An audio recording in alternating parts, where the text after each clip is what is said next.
नमस्कार दोस्तों, मैं दिव्यांशी गोड़ एक बार फिर हाजिर हूं एसबीटी न्यूज की खास खबरों के साथ। पेश है आज 6 मार्च 2024 बुधवार शाम 7:15 बजे राजस्थान की बड़ी खबरें। राजस्थान पुलिस सब इंस्पेक्टर संयुक्त प्रतियोगी परीक्षा 2021 में फर्जीवाड़े के दावे के बीच बुधवार को अतिरिक्त पुलिस महानिदेशक संजय मित्तल ने एक पत्र जारी किया है। इस पत्र में कहा है कि 13 अक्टूबर 2023 तक अभ्यर्थियों के उपस्थित नहीं होने पर यह मान लिया जाएगा कि अभ्यर्थी उक्त पद पर नियुक्ति के लिए इच्छुक नहीं है, और साथ ही कहा कि नियुक्ति पा चुके कोई भी थानेदार अपनी नौकरी स्थायी न समझे, क्योंकि भर्ती प्रक्रिया रिट याचिका के अधीन है। अतिरिक्त पुलिस महानिदेशक ने कहा कि उक्त तिथि के तुरंत बाद ही ऐसे अभ्यर्थियों के नियुक्ति आदेश निरस्त कर दिए जाएंगे। उन्होंने कहा कि उपरोक्त नियुक्तियां प्रोविजनल आधार पर प्रदान की जा रही हैं, जो उक्त भर्ती परीक्षा के संबंध में विभिन्न न्यायालय में दायर रिट याचिकाओं में पारित होने वाले अंतिम निर्णय के अधीन रहेंगी। गौरतलब है कि पेपर लीक मामले में एसओजी ने कार्रवाई करते हुए गत 4 मार्च को 15 प्रशिक्षकों सब इंस्पेक्टर को गिरफ्तार किया था, और वहीं अब राजस्थान पुलिस सब इंस्पेक्टर संयुक्त प्रतियोगी परीक्षा 2021 के 8 अभ्यर्थियों की नियुक्ति निरस्त कर दी है। 8 अभ्यर्थी निर्धारित तिथि तक उपस्थित नहीं हुए और ऐसे में उनकी नियुक्ति निरस्त कर दी गई है। राजस्थान के पूर्व सीएम अशोक गहलोत की बड़ी बहन विमला देवी की अंतिम यात्रा बुधवार को जोधपुर स्थित लाल निवास से निकाली गई। इसमें गहलोत सहित कांग्रेस के कई नेताओं समेत कार्यकर्ता भी मौजूद रहे। गहलोत बुधवार सुबह जोधपुर पहुंचे थे और वह सीधे ही अपनी बहन के घर लालसागर पहुंचे, जहां पहले से मौजूद लोगों ने गहलोत को ढांढस बंधाया। इसके साथ ही रामबाग माली समाज के शमशान में उनकी बहन को पंचतत्व में विलीन किया गया। प्रधानमंत्री नरेंद्र मोदी कल गुरुवार को जम्मू कश्मीर का दौरा करेंगे और श्रीनगर में विकसित भारत विकसित जम्मू कश्मीर कार्यक्रम में भाग लेंगे। प्रधानमंत्री जम्मू कश्मीर में कृषि अर्थव्यवस्था को प्रोत्साहन देने के लिए लगभग 5,000 करोड़ रुपए के कार्यक्रम समग्र कृषि विकास कार्यक्रम राष्ट्र को समर्पित करेंगे। वह स्वदेश दर्शन और प्रसाद कायाकल्प और आध्यात्मिक योजना के अंतर्गत 1,400 करोड़ रुपए से अधिक राशि की पर्यटन क्षेत्र से संबंधित कई परियोजनाओं का शुभारंभ करेंगे। इसमें हजरत बल तीर्थ का एकीकृत विकास श्रीनगर परियोजना भी शामिल है। प्रधानमंत्री देखो अपना देश पीपुल्स चाइल्ड्स पर्यटन गंतव्य पॉल और चलो इंडिया वैश्विक प्रवासी अभियान में लॉन्च करेंगे। वह चुनौती आधारित गंतव्य विकास सब्सिडी योजना के अंतर्गत चयनित पर्यटन स्थलों की भी घोषणा करेंगे। राजस्थान में निजी फिटनेस केंद्रों की मनमानी के बीच राहत भरी खबर आई है। अब परिवहन विभाग वाहनों की फिटनेस के लिए सरकारी परिवहन कार्यालयों में ऑटोमेटिक टेस्टिंग स्टेशन शुरू करेगा। इसके लिए केंद्र सरकार से करीब 50 करोड़ रुपए का बजट स्वीकृत हुआ है। प्रदेश में पहले फेज में 5 शहरों में ऑटोमेटिक टेस्टिंग स्टेशन बनाए जाएंगे। प्रदेश में निजी फिटनेस केंद्रों पर वाहन मालिकों से फिटनेस प्रमाण पत्र के लिए 1,500 से 2,500 रुपए अतिरिक्त लेना आम बात है। निजी फिटनेस केंद्रों पर बगैर वाहन लाए भी फिटनेस प्रमाण पत्र बना दिए जाते हैं, और अनियमितताओं के बीच प्रदेश के लाखों ट्रक संचालकों और कमर्शियल वाहन संचालकों के लिए अच्छी खबर है। और अब परिवहन विभाग सरकारी परिवहन कार्यालयों में फिटनेस केंद्र यानी ऑटोमेटिक टेस्टिंग स्टेशन बनाएगा। राजस्थान कांग्रेस कमेटी कल 7 मार्च को एसबीआई बैंक की प्रमुख शाखाओं के सामने बड़े स्तर पर विरोध प्रदर्शन करेगी। राजस्थान पीसीसी चीफ गोविंद सिंह डोटासरा ने सभी पदाधिकारियों को प्रदर्शन में शामिल होने के निर्देश दिए हैं। बता दें कि कांग्रेस का आरोप है कि केंद्र सरकार और एसबीआई के बीच मिलीभगत है, इसीलिए चुनावी बॉन्ड योजना का विवरण साझा करने के लिए 30 जून की अवधि विस्तार की मांग की है। दिल्ली ही नहीं, राजस्थान में भी अब किसान ट्रैक्टर आंदोलन करते नजर आएंगे। किसान नेता रामपाल जाट के ऐलान के बाद अब किसान नेताओं ने इस आंदोलन के लिए सभी तैयारियों को अंतिम रूप दे दिया है। न्यूनतम समर्थन मूल्य पर खरीद की गारंटी के कानून की मांग को लेकर राजस्थान का किसान 11 मार्च सोमवार को 500 से अधिक ट्रैक्टरों के साथ जयपुर कूच करेगा। किसानों का जयपुर कूच अजमेर से होगा, और इसके संदर्भ में किसान नेताओं ने पुलिस कमिश्नर जयपुर को पत्र लिखकर पहले ही अवगत करवा दिया है। राजस्थान में भारतीय जनता पार्टी के 15 में से ज्यादातर घोषित प्रत्याशियों ने अपने अपने संसदीय क्षेत्र में कैंप करना शुरू कर दिया है। ये प्रत्याशी बिना देर गंवाए अपनी जीत के लिए चुनावी रणनीति पर काम भी कर रहे हैं और साथ ही जनसंपर्क के जरिए वोट अपील भी कर रहे हैं। बाड़मेर जैसलमेर संसदीय क्षेत्र से भाजपा के उम्मीदवार केंद्रीय कृषि राज्य मंत्री कैलाश चौधरी आज से जनसंपर्क अभियान में जुट रहे हैं। अपने प्रथम प्रवास की जानकारी सोशल मीडिया के जरिए साझा किए हैं। पहला दिन देव दर्शन के लिए समर्पित रखा गया है, जिसमें वे एक ही दिन में लगभग 15 स्थानों पर देवी देवताओं के दर्शन और संतों गुरुओं से आशीर्वाद लेंगे।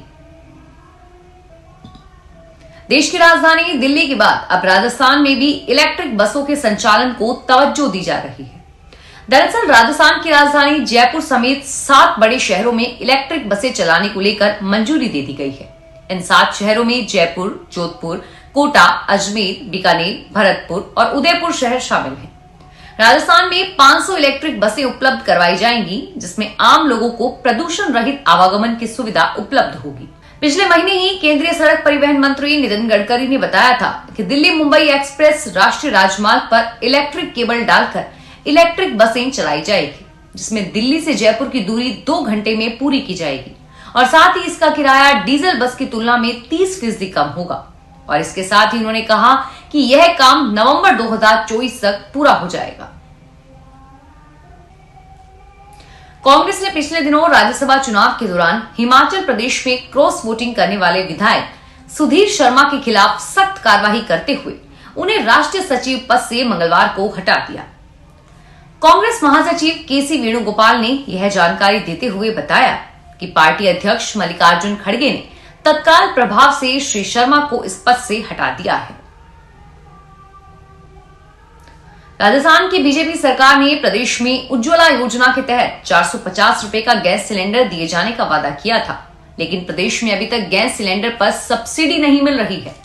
भरतपुर में भी अगस्त माह के बाद से किसी को सब्सिडी नहीं मिली है, जबकि कांग्रेस सरकार द्वारा बीपीएल और उज्ज्वला गैस कनेक्शन वाले उपभोक्ताओं को 500 रुपए में गैस कनेक्शन देने का वादा किया था, जिसके बाद उपभोक्ताओं के खाते में सब्सिडी भी डाली गई थी।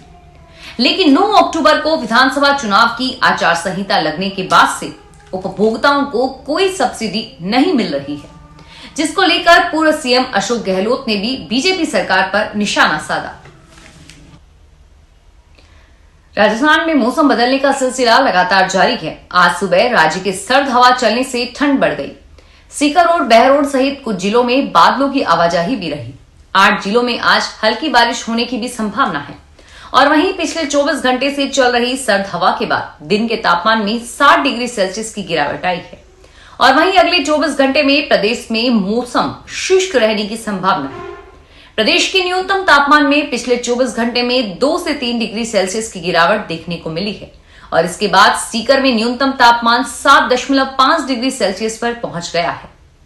अजमेर में न्यूनतम तापमान 13.2, अलवर में 9.2, जयपुर में 13 डिग्री, कोटा में 12 डिग्री, उदयपुर में 12, करोला में 7.5, जोधपुर में 13 डिग्री और बीकानेर में 11.8 डिग्री सेल्सियस पर पहुंच गया है। राजस्थान हाईकोर्ट ने पूर्व खान मंत्री प्रमोद जैन भाया के खिलाफ अंता थाने में दर्ज धोखाधड़ी के मामले में गिरफ्तारी पर रोक लगा दी है। जस्टिस सुदेश बंसल की एकल पीठ ने यह आदेश प्रमोद जैन भाया की आपराधिक याचिका पर प्रारंभिक सुनवाई करते हुए दी। अदालत ने कहा कि मामले में पुलिस अपना अनुसंधान जारी रख सकती है। याचिका में कहा गया है कि रामेश्वरम खंडेलवाल ने गत 2 जनवरी को अंता थाने में याचिकाकर्ता और नगर पालिका के चेयरमैन मुस्तफा खान के खिलाफ धोखाधड़ी की रिपोर्ट दर्ज कराई थी, जिसमें कहा गया था कि याचिकाकर्ता और मुस्तफा खान ने मिल भगत कर आमजन को लुभाकर वोट लेने के लिए फर्जी दस्तावेजों से टेंडर प्रक्रिया अपनाई और वहीं फर्जी टेंडर प्रक्रिया से प्रायोजित वर्क ऑर्डर व संपन्न कराए विकास कार्य से चुनाव में जनता को गुमराह भी किया। विधानसभा अध्यक्ष वासुदेव देवनानी ने कहा कि राजस्थान विधानसभा का डिजिटल म्यूजियम देश के पर्यटन नक्शे में जुड़ा जाएगा। इस म्यूजियम को युवा पीढ़ी, छात्र छात्राएं व देश विदेश से आने वाले पर्यटक देखें। इसके लिए नए सिरे से प्रयास कर रणनीति तय की जा रही है। अध्यक्ष देवनानी ने मंगलवार को विधानसभा में इस संबंध में वरिष्ठ अधिकारियों की बैठक ली। देवनानी ने कहा कि इस म्यूजियम में 3D projection, mapping, animated diorama, interactive kiosk, hologram, virtual reality, talkback studio, films on screen, mechanised installation और डायनामिक इंस्टॉलेशन तकनीक का उपयोग किया गया है। सीकर रेलवे स्टेशन से अयोध्या के लिए स्पेशल आस्था ट्रेन आज सुबह 6:30 पर रवाना हुई। ट्रेन श्रद्धालुओं को श्री राम जन्मभूमि तीर्थ अयोध्या के दर्शन कराएगी। आस्था ट्रेन सिर्फ सीकर लोकसभा क्षेत्र के तीर्थ यात्रियों के लिए ही स्वीकृत की गई है। ट्रेन के रवाना होने से पहले सीकर रेलवे स्टेशन जय श्री राम के नारों से गूंज उठा, जिसके बाद लोगों ने अयोध्या जाने वाले तीर्थ यात्रियों का तिलक लगाकर व फूलों से स्वागत किया। ट्रेन में जाने वाले यात्रियों के लिए खाने पीने और रहने की व्यवस्था फ्री में की गई है। सांसद सुमेधानंद सरस्वती ने बताया कि श्री राम जन्मभूमि अयोध्या धाम के लोकार्पण के बाद सीकर लोकसभा के श्रद्धालु सीकर से अयोध्या तक स्पेशल ट्रेन चलाने की मांग कर रहे थे।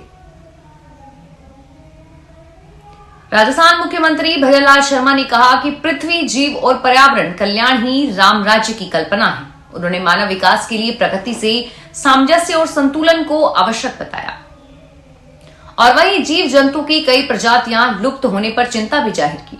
मंगलवार को जयपुर में राजस्थान इंटरनेशनल सेंटर में सतत विकास लक्ष्य हासिल करने की प्रक्रिया में तेजी लाने को लेकर आयोजित राष्ट्रीय सम्मेलन को शर्मा जी संबोधित कर रहे थे। मुख्यमंत्री ने सम्मेलन में यूएनडीपी एसडीजी नॉलेज अब पोर्टल द्वारा तैयार एसडीजी 2 डैशबोर्ड द्वारा खाद्य व पोषण सुरक्षा डैशबोर्ड का लोकार्पण भी किया।